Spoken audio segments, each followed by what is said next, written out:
PTV ਦੇਖ ਰਹੇ ਸਾਰੇ ਦਰਸ਼ਕਾਂ ਨੂੰ ਪਿਆਰ ਭਰੀ ਸਤਿ ਸ਼੍ਰੀ ਅਕਾਲ। ਮੈਂ ਸਿਮਰਨਜੀਤ ਕੌਰ ਲੈ ਕੇ ਹਾਜ਼ਰ ਹਾਂ ਕੈਨੇਡਾ ਅਤੇ ਅੰਤਰਰਾਸ਼ਟਰੀ ਖਬਰਾਂ ਦਾ ਬੁਲੇਟਿਨ।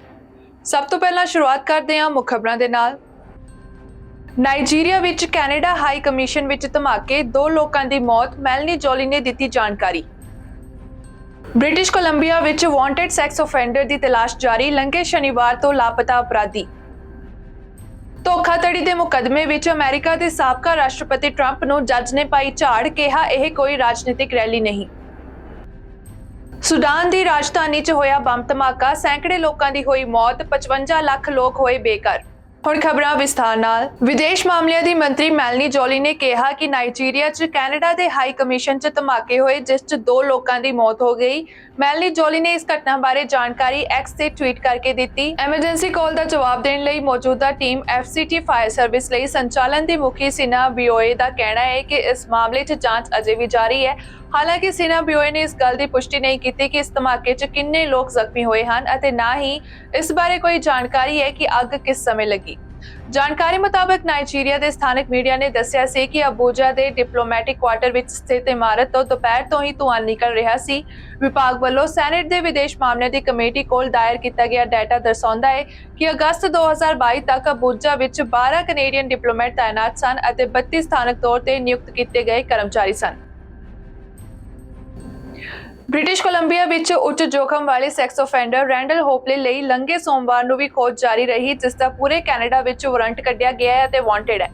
ਵੈਨਕੂਵਰ ਪੁਲਿਸ ਵਿਭਾਗ ਦਾ ਕਹਿਣਾ ਹੈ ਕਿ 58 ਸਾਲਾ ਸ਼ੱਕੀ ਜੋ ਸ਼ਨੀਵਾਰ ਤੋਂ ਹੀ ਗਾਇਬ ਹੈ, ਅਜੇ ਤੱਕ ਉਸ ਦਾ ਪਤਾ ਨਹੀਂ ਲੱਗਾ ਹੈ। ਪੁਲਿਸ ਦਾ ਮੰਨਣਾ ਹੈ ਕਿ ਵਾਂਟਡ ਵਿਅਕਤੀ ਦੱਖਣ ਵੱਲ ਮਾਊਂਟ ਪੈਲੇਂਸਟ ਖੇਤਰ ਵੱਲ ਜਾਣ ਤੋਂ ਪਹਿਲਾਂ ਡਾਊਨਟਾਊਨ ਈਸਟ ਸਾਈਡ ਵਿੱਚ ਮੌਜੂਦ ਸੀ।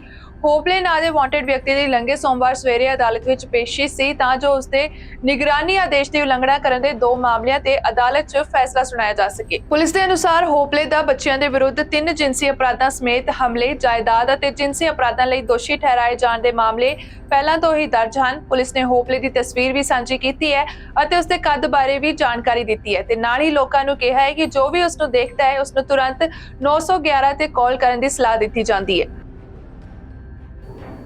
ਸ਼ਨੀਵਾਰ ਨੂੰ ਹੰਬੋਲਟ ਝੀਲ ਤੇ ਬਰਫ਼ ਦੇ ਹੇਠਾਂ ਡਿੱਗਣ ਕਾਰਨ 3 ਲੋਕਾਂ ਦੀ ਮੌਤ ਹੋ ਗਈ। ਸਸਕੈਚੁਅਨ ਆਰਸੀਐਮਪੀ ਨੇ ਕਿਹਾ ਕਿ ਅਧਿਕਾਰੀਆਂ ਨੂੰ ਦੁਪਹਿਰ 2 ਵਜੇ ਤੋਂ ਬਾਅਦ ਝੀਲ ਤੇ ਸਥਿਤ ਰਿਹਾਇਸ਼ ਤੇ ਬੁਲਾਇਆ ਗਿਆ ਸੀ, ਇੱਕ ਰਿਪੋਰਟ ਦੇ ਨਾਲ ਕਿ ਲੋਕ ਜੰਮੀ ਹੋਈ ਬਰਫ਼ ਤੋਂ ਹੇਠਾਂ ਝੀਲ ਵਿੱਚ ਡਿੱਗ ਗਏ ਸਨ। ਪੈਰਾਮੈਡਿਕਸ ਅਤੇ ਸਥਾਨਕ ਫਾਇਰ ਫਾਈਟਰ ਪਹਿਲਾਂ ਹੀ ਘਟਨਾ ਸਥਾਨ ਤੇ ਪਹੁੰਚ ਗਏ ਸੀ, ਜੋ ਕਿ ਹੰਬੋਲਟ ਸ਼ਹਿਰ ਦੇ ਬਿਲਕੁਲ ਦੱਖਣ ਵਿੱਚ ਸਥਿਤ ਸੀ। ਪੁਲਿਸ ਦੇ ਅਨੁਸਾਰ ਗਵਾਹਾਂ ਨੇ ਕਿਹਾ ਕਿ ਪਾਣੀ ਵਿੱਚ 5 ਲੋਕ ਸਨ, ਪਰ ਜਦੋਂ ਪਹਿਲੇ ਜਵਾਬ ਦੇਣ ਵਾਲੇ ਪਹੁੰਚੇ ਤਾਂ ਸਿਰਫ 3 ਹੀ ਦਿਖਾਈ ਦਿੱਤੇ, ਜਿਨ੍ਹਾਂ ਵਿੱਚੋਂ ਇੱਕ ਔਰਤ ਅਤੇ 2 ਲੜਕੀਆਂ ਸ਼ਾਮਲ ਸੀ। ਉਸ ਤੋਂ ਬਾਅਦ ਫਾਇਰ ਫਾਈਟਰਸ ਨੇ 3 ਲੋਕਾਂ ਨੂੰ ਬਾਹਰ ਕੱਢਿਆ। ਔਰਤ ਅਤੇ ਇੱਕ ਬੱਚੇ ਨੂੰ ਮੁਲਾਂਕਣ ਲਈ ਹਸਪਤਾਲ ਲਿਜਾਇਆ ਗਿਆ ਤੇ ਦੂਜੀ ਬੱਚੀ ਨੂੰ ਮੌਕੇ ਤੇ ਹੀ ਮ੍ਰਿਤਕ ਐਲਾਨ ਦਿੱਤਾ ਗਿਆ ਸੀ। ਇਸ ਤੋਂ ਬਾਅਦ ਲੰਘੇ ਐਤਵਾਰ ਨੂੰ ਇੱਕ ਆਰਸੀਐਮਪੀ ਅੰਡਰਵਾਟਰ ਰਿਕਵਰੀ ਟੀਮ ਨੇ 2 ਆਦਮੀ ਦੀਆਂ ਲਾਸ਼ਾਂ ਨੂੰ ਪਾਣੀ ਵਿੱਚੋਂ ਕੱਢਿਆ। ਸਸਕੈਚੁਅਨ ਕੋਰਨਰ ਸਰਵਿਸ ਵੱਲੋਂ ਮਾਮਲੇ ਵਿੱਚ ਜਾਂਚ ਕੀਤੀ ਜਾ ਰਹੀ ਹੈ।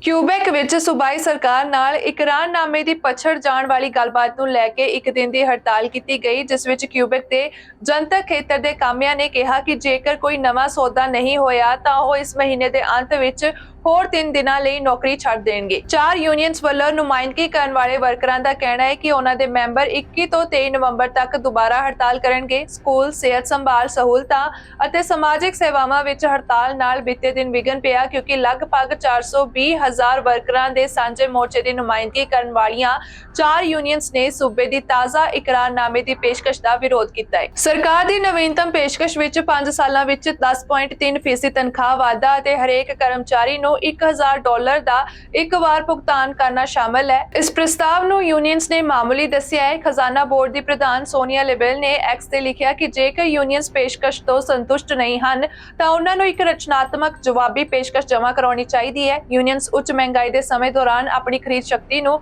ਸੁਰੱਖਿਅਤ ਰੱਖਣ ਲਈ ਇਤਿਹਾਸਕ ਲੜਾਈ ਦਾ ਵਾਅਦਾ ਕਰ ਰਹੀਆਂ ਹਨ। ਇਹ ਹੜਤਾਲ ਐਲੀਮੈਂਟਰੀ ਅਤੇ ਸੈਕੰਡਰੀ ਸਕੂਲਾਂ ਵਿੱਚ ਅੱਧੀ ਰਾਤ ਤੋਂ ਸ਼ੁਰੂ ਹੋਈ, ਜੋ ਸਵੇਰੇ 10:30 ਵਜੇ ਤੱਕ ਚੱਲੀ ਅਤੇ ਜੂਨੀਅਰ ਕਾਲਜਸ ਵਿੱਚ ਦੁਪਹਿਰ ਦੇ ਸਮੇਂ ਤੱਕ ਹੜਤਾਲ ਚੱਲੀ। ਜ਼ਿਕਰਯੋਗ ਹੈ ਕਿ ਲਗਭਗ 65,000 ਕਿਊਬੈਕ ਅਧਿਆਪਕਾਂ ਦੀ ਨੁਮਾਇੰਦਗੀ ਕਰਨ ਵਾਲੀ ਯੂਨੀਅਨ ਨੇ ਵੀ ਕਿਹਾ ਹੈ ਕਿ ਜੇ ਕੋਈ ਸਮਝੌਤਾ ਨਹੀਂ ਹੋਇਆ ਤਾਂ ਉਹ 23 ਨਵੰਬਰ ਨੂੰ ਅਣਮਿੱਥੇ ਸਮੇਂ ਲਈ ਹੜਤਾਲ ਸ਼ੁਰੂ ਕਰਨਗੇ। ਵਿਨੀਪੈਗ ਵਿੱਚ 4 ਔਰਤਾਂ ਦੀ ਹੱਤਿਆ ਕਰਨ ਦੇ ਦੋਸ਼ੀ ਇੱਕ ਵਿਅਕਤੀ, ਜਿਨ੍ਹਾਂ ਵਿੱਚੋਂ 2 ਦੇ ਅਵਸ਼ੇਸ਼ ਵਿਨੀਪੈਗ ਏਰੀਆ ਲੈਂਡਫਿਲ ਵਿੱਚ ਮਿਲੇ ਮੰਨੇ ਜਾਂਦੇ ਹਨ, ਉਸ ਵਿਅਕਤੀ ਨੂੰ ਪਹਿਲੀ ਡਿਗਰੀ ਕਤਲ ਲਈ ਦੋਸ਼ੀ ਨਹੀਂ ਮੰਨਿਆ ਗਿਆ ਹੈ।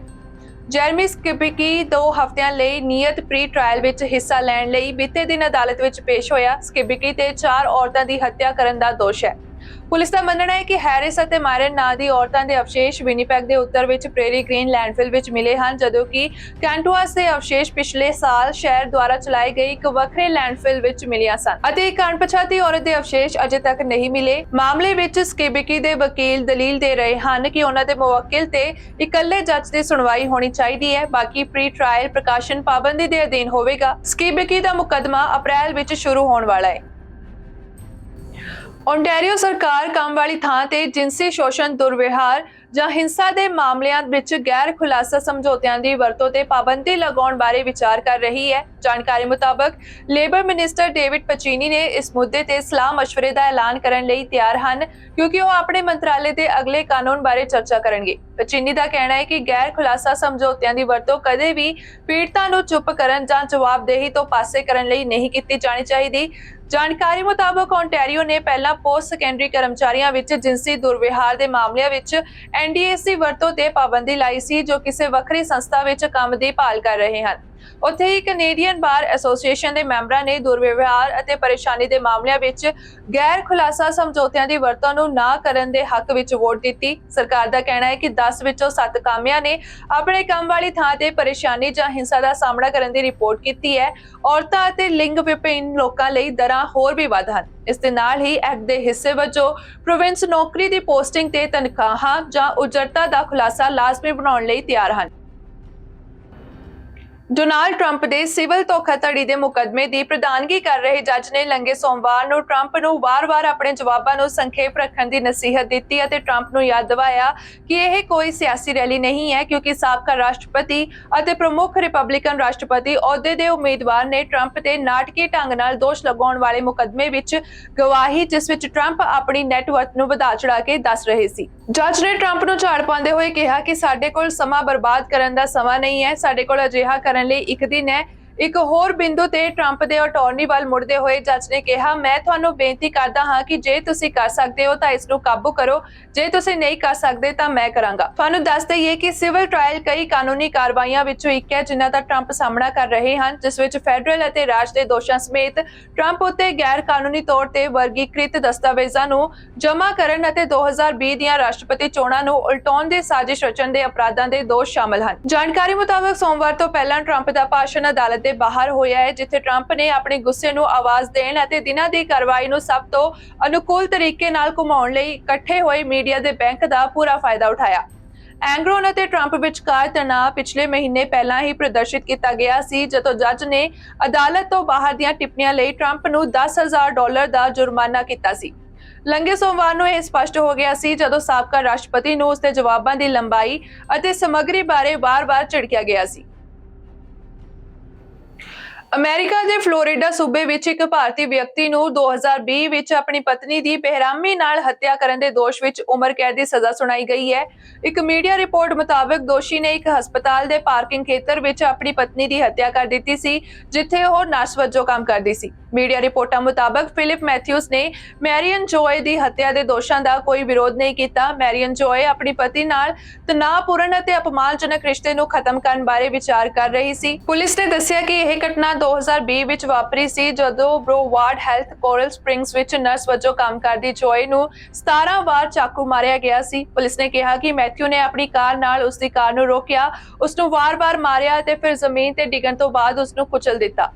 ਪੁਲਿਸ ਨੇ ਦੱਸਿਆ ਕਿ ਮਰਨ ਤੋਂ ਪਹਿਲਾਂ ਜੋਏ ਨੇ ਆਪਣੇ ਹਮਲਾਵਰ ਦੀ ਪਛਾਣ ਦੱਸੀ ਸੀ। ਜੋਏ ਦੇ ਰਿਸ਼ਤੇਦਾਰ ਜੋਬੀ ਫਿਲਿਪ ਨੇ ਕਿਹਾ ਕਿ ਜੋਏ ਦੀ ਮਾਂ ਇਹ ਜਾਣ ਕੇ ਖੁਸ਼ ਹੋਈ ਕਿ ਉਸਦੀ ਧੀ ਦਾ ਕਾਤਲ ਉਮਰ ਭਰ ਜੇਲ੍ਹ ਵਿੱਚ ਰਹੇਗਾ ਅਤੇ ਇਹ ਜਾਣ ਕੇ ਰਾਹਤ ਮਿਲੀ ਕਿ ਕਾਨੂੰਨੀ ਪ੍ਰਕਿਰਿਆ ਪੂਰੀ ਹੋ ਗਈ ਹੈ। ਸੁਡਾਨ ਵਿੱਚ ਜਮਹੂਰੀਅਤ ਦਾ ਸਮਰਥਨ ਕਰਨ ਵਾਲੀ ਇੱਕ NGO ਨੇ ਦਾਅਵਾ ਕੀਤਾ ਹੈ ਕਿ ਖਾਰਤੂਮ ਦੇ ਬਾਜ਼ਾਰ ਵਿੱਚ ਇੱਕ ਬੰਬ ਧਮਾਕੇ ਕਾਰਨ 20 ਲੋਕਾਂ ਦੀ ਮੌਤ ਹੋ ਗਈ ਹੈ ਅਤੇ ਕਈ ਜ਼ਖਮੀ ਹੋ ਗਏ ਹਨ। NGO ਜੰਗ ਦੌਰਾਨ ਅਧਿਕਾਰਾਂ ਦੀ ਉਲੰਘਣਾ ਅਤੇ ਨਾਗਰਿਕ ਪੀੜਤਾਂ ਦੀ ਨਿਗਰਾਨੀ ਕਰਦੀ ਹੈ। ਖਾਰਤੂਮ ਬਾਜ਼ਾਰ 'ਚ ਬੰਬ ਧਮਾਕੇ ਦੀ ਇਹ ਘਟਨਾ ਅਪ੍ਰੈਲ 'ਚ ਫੌਜ ਅਤੇ ਨੀਮ ਫੌਜੀ ਬਲਾਂ ਵਿਚਾਲੇ ਹੋਈ ਜੰਗ ਤੋਂ ਬਾਅਦ ਪਹਿਲੀ ਵਾਰ ਹੈ। ਫੌਜ ਮੁਖੀ ਅਬਦੇਲ ਫਤਾਹ ਅਲ ਬੁਰਹਾਨ ਅਤੇ ਅਰਧ ਸੈਨਿਕ ਬਲ ਰੈਪਿਡ ਸਪੋਰਟ ਫੋਰਸ ਦੇ ਮੁਖੀ ਮੁਹੰਮਦ ਹਮਦਾਨ ਦਗਾਲੋ ਵਿਚਕਾਰ ਮਤਭੇਦਾਂ ਤੋਂ ਬਾਅਦ ਹੋਈ ਲੜਾਈ ਵਿੱਚ ਘੱਟੋ-ਘੱਟ 10,000 ਲੋਕ ਮਾਰੇ ਗਏ ਹਨ। ਸੰਯੁਕਤ ਰਾਸ਼ਟਰ ਮੁਤਾਬਕ ਸੁਡਾਨ ਵਿੱਚ ਜੰਗ ਕਾਰਨ 5.5 ਮਿਲੀਅਨ ਲੋਕ ਬੇਘਰ ਹੋ ਗਏ ਹਨ। ਕੁਝ ਮੀਡੀਆ ਰਿਪੋਰਟਾਂ ਵਿੱਚ ਦਾਅਵਾ ਕੀਤਾ ਗਿਆ ਹੈ ਕਿ ਮਰਨ ਵਾਲਿਆਂ ਦੀ ਗਿਣਤੀ ਬਹੁਤ ਜ਼ਿਆਦਾ ਹੈ ਕਿਉਂਕਿ ਬਹੁਤ ਸਾਰੇ ਲੋਕ ਅਜਿਹੇ ਸਨ ਜੋ ਹਸਪਤਾਲ ਨਹੀਂ ਪਹੁੰਚ ਸਕੇ ਅਤੇ ਉਹਨਾਂ ਦੀ ਮੌਤ ਹੋ ਗਈ। ਇਹਨਾਂ ਮੌਤਾਂ ਦੇ ਅੰਕੜੇ ਦਰਜ ਨਹੀਂ ਕੀਤੇ ਗਏ ਸਨ। ਲੰਘੇ ਸ਼ਨੀਵਾਰ ਨੂੰ AFP ਨੇ ਇੱਕ ਸੂਤਰ ਦੇ ਹਵਾਲੇ ਨਾਲ ਕਿਹਾ ਕਿ ਖਾਰਤੂਮ ਵਿੱਚ ਘਰਾਂ ਉੱਤੇ ਬੰਬ ਡਿੱਗਣ ਨਾਲ 15 ਲੋਕਾਂ ਦੀ ਮੌਤ ਹੋ ਗਈ ਸੀ। ਸੁਡਾਨ ਅਫਰੀਕੀ ਮਹਾਦੀਪ ਦਾ ਸਭ ਤੋਂ ਵੱਡਾ ਦੇਸ਼ ਹੈ। ਇਸ ਦੀਆਂ ਸਰਹੱਦਾਂ 7 ਦੇਸ਼ਾਂ ਨਾਲ ਲੱਗਦੀਆਂ ਹਨ। ਸਾਲ 2021 ਵਿੱਚ ਸੁਡਾਨ ਦੀ ਫੌਜ ਅਤੇ ਅਰਧ ਸੈਨਿਕ ਬਲਾਂ ਦੇ ਰਲੇਵੇਂ ਦੀ ਚਰਚਾ ਤੋਂ ਬਾਅਦ ਵਿਵਾਦ ਖੜਾ ਹੋ ਗਿਆ ਸੀ। ਫੌਜ ਦੇ ਲੋਕ ਅਰਧ ਸੈਨਿਕ ਬਲ ਦੇ ਲੋਕਾਂ ਨੂੰ ਖਤਰਾ ਸਮਝਦੇ ਹਨ। ਸੁਡਾਨ ਨਾਗਰਿਕਾਂ ਅਤੇ ਫੌਜ ਦੀ ਇੱਕ ਸਾਂਝੀ ਸਰਕਾਰ ਚਲਾਉਂਦਾ ਹੈ ਜਿਸ ਵਿੱਚ ਦੇਸ਼ ਦੇ ਫੈਸਲੇ ਸਰਵਉੱਚ ਕੌਂਸਲ ਦੇ ਅਧੀਨ ਲਏ ਜਾਂਦੇ ਹਨ। ਫੌਜ ਮੁਖੀ ਅਬਦੇਲ ਫਤਿਹ ਅਲ ਬੁਰਹਾਨ ਇਸ ਕੌਂਸਲ ਵਿੱਚ ਨੰਬਰ 1 ਆਗੂ ਹਨ, ਜਦੋਂ ਕਿ ਅਰਧ ਸੈਨਿਕ ਬਲ ਰੈਪਿਡ ਸਪੋਰਟ ਫੋਰਸ ਦੇ ਮੁਖੀ ਮੁਹੰਮਦ ਹਮਦਾਨ ਦਗਾਲੋ ਦੂਜੇ ਨੰਬਰ ਤੇ ਹਨ। ਇਸ ਸਾਲ ਅਪ੍ਰੈਲ 2023 ਚ ਫੌਜ ਦੀ ਤੈਨਾਤੀ ਨੂੰ ਲੈ ਕੇ ਕੁਝ ਨਵੇਂ ਨਿਯਮ ਬਣਾਏ ਗਏ ਸਨ, ਜਿਸ ਤੋਂ ਬਾਅਦ ਇੱਕ ਵਾਰ ਫਿਰ ਦੋਹਾਂ ਫੌਜਾਂ ਵਿਚਾਲੇ ਤਣਾਅ ਪੈਦਾ ਹੋ ਗਿਆ ਅਤੇ ਯੁੱਧ 'ਚ ਬਦਲ ਗਿਆ। ਅੱਜ ਦੀਆਂ ਖਬਰਾਂ ਦੇ ਵਿੱਚ ਇੰਨਾ ਹੀ। ਮੁੜ ਤੋਂ ਹਾਜ਼ਰ ਹੋਵਾਂਗੇ ਨਵੀਆਂ ਖਬਰਾਂ ਦੇ ਨਾਲ। ਤੁਸੀਂ ਵੇਖਦੇ ਰਹੋ BTV, B positive, B yourself.